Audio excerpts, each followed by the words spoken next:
Everyone dreams about winning $1 million in the lottery, but no one expects that kind of money to receive as a tip, as it happened in 1984 to one ordinary waitress in New York. Hey, we got a cop gave a waitress a $2 million tip. Charlie Lang is an ordinary New York police officer from Queens. He loves his job, genuinely cares about people, and goes out of his way to make this world a better place. Partners and friends appreciate Charlie, acquaintances meet him with good-natured smiles, and only wife Muriel is always unhappy. It seems she can only think and talk about money. The woman hints to her husband in every possible way that he doesn't earn enough. She even admits that she doesn't mind if Charlie takes bribes. If he has no clue how to replenish the family budget, let him at least buy a lottery ticket. Maybe get lucky. Charlie doesn't trust lotteries, but for peace in the family, he agrees to fulfill his wife's demand. The charming Yvonne works as a waitress in the cafeteria at Charlie's work area. The woman also has money issues because her ex-husband Eddie left her a debt of $12,000, which Yvonne must pay because the divorce is too expensive and they are still officially married. On this unlucky day, Charlie and his partner go to the cafeteria for a bite to eat. The policeman tries to cheer up the waitress serving them by asking if she would recommend lobster. However, Yvonne doesn't like the joke and continues to think about the bad. And then, it turns out that Charlie doesn't have enough money for a tip, and although the waitress doesn't insist, his conscience isn't allowing him to leave just like that. In the end, the man offers a deal. He has a lottery ticket in his wallet, bought at his wife's insistence. If he wins, Charlie will return to this cafe tomorrow and give Yvonne half. Of course, she doesn't believe the policeman, but agrees. It seems that Charlie's having an ordinary evening. He plays baseball with his neighbor's children, trying to delay the moment of returning home, enduring his wife's complaints and her empty chatter, and spending the evening watching TV. Suddenly, the announcer reveals the winning numbers, and Muriel's truly delighted. Their ticket turned out to be the winner, and now the spouses will receive $4 million. Incredible.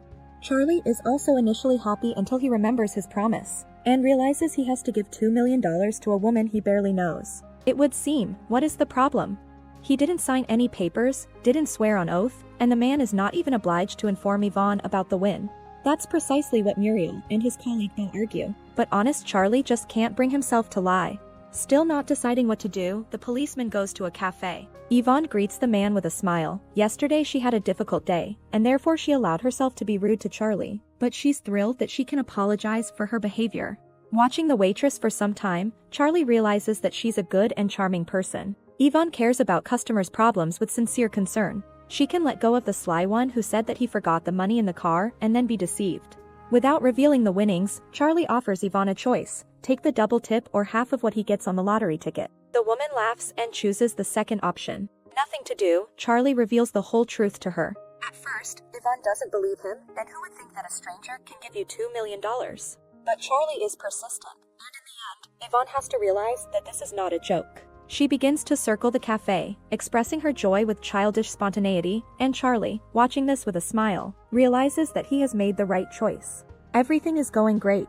At the awards ceremony, Charlie and Yvonne are the centers of attention. Every reporter dreams of interviewing them, and even Muriel doesn't mind her husband's decision, hoping to become famous as a woman with a heart of gold. In any case, $2 million is more than enough for her to wander around the shops, buying herself everything she dreamed of having.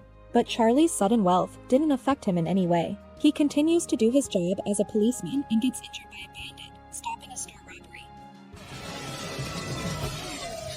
The attention of journalists is again riveted to Charlie. While receiving an award for heroism, he publicly announces that he is donating $10,000 to a police widow relief fund, angering his wife. Muriel takes control of the finances. He starts renovations in the apartment, plans a tax scam, and calculates money investment schemes without understanding anything about them. Spouses between whom there has been no closeness for a long time are increasingly moving away from each other.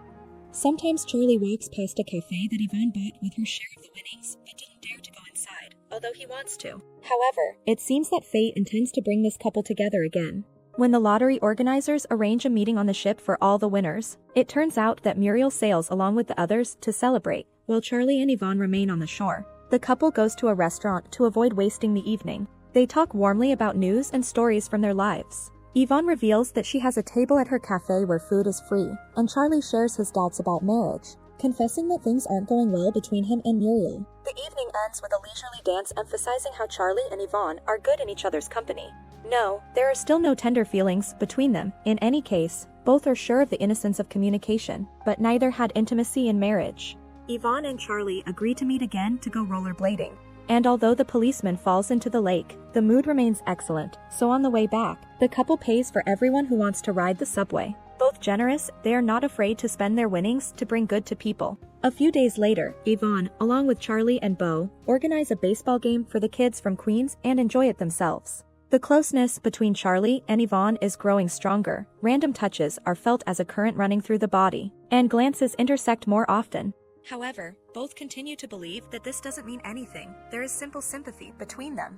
Muriel doesn't like what's going on. She suspects an affair between her husband and Yvonne. Charlie's kindness and decency disgust her, and his generosity infuriate her. After a loud scandal, the woman demands a divorce, and the policeman, tired of reproaches, leaves the house. Personal problems begin in Yvonne's life as well. Eddie's husband, having learned about the win, again settles in her apartment, taking advantage of the fact that both are still officially married, and demands money for his projects. Unable to be alone with him, Yvonne also leaves the house.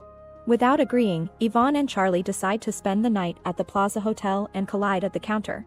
At first, they take different rooms, but the mutual attraction can no longer be overcome. They seem to be pushed toward each other by invisible forces. Yvonne and Charlie spend the night together and feel happy in the morning. Meanwhile, the hotel receptionist recognized the lottery winners and called the newspapers. The reporters were waiting for the couple at the plaza entrance. The story of "The Lottery Love" hits the papers.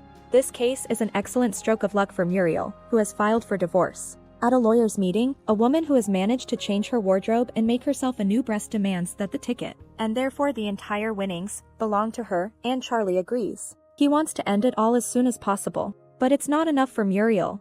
She demands the return of the $2 million given to Yvonne and claims to the judge that her husband disposed of the money without her knowledge. Charlie is shocked, but it's impossible to convince a greedy woman. The date of the court session is announced, where the fate of the winnings will be decided. At the trial, Muriel proves that she chose the winning number. The woman comes up with ridiculous stories to prove her case, and her lawyers insist that Charlie beat his wife and force her to give part of the money to his mistress. Yvonne herself is presented as a depraved woman and a hunter for someone else's fortune. And although she loudly declares that Charlie is the best, honest and kind person she has met in her life and directly says that she loves him, the jury decides to favor Muriel.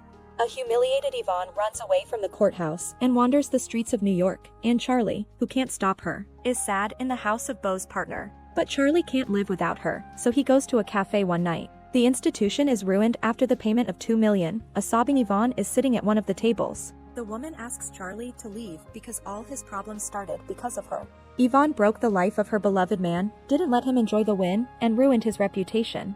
Charlie objects. Money means nothing to him, but he feels that Yvonne is his half and wants to be with her. If the woman wishes, he will leave at once, but Charlie wants to stay more than anything. The couple joins in an embrace. Both are happy because they found each other and can finally connect. A homeless man knocks on the window, so Yvonne and Charlie let him in to feed him.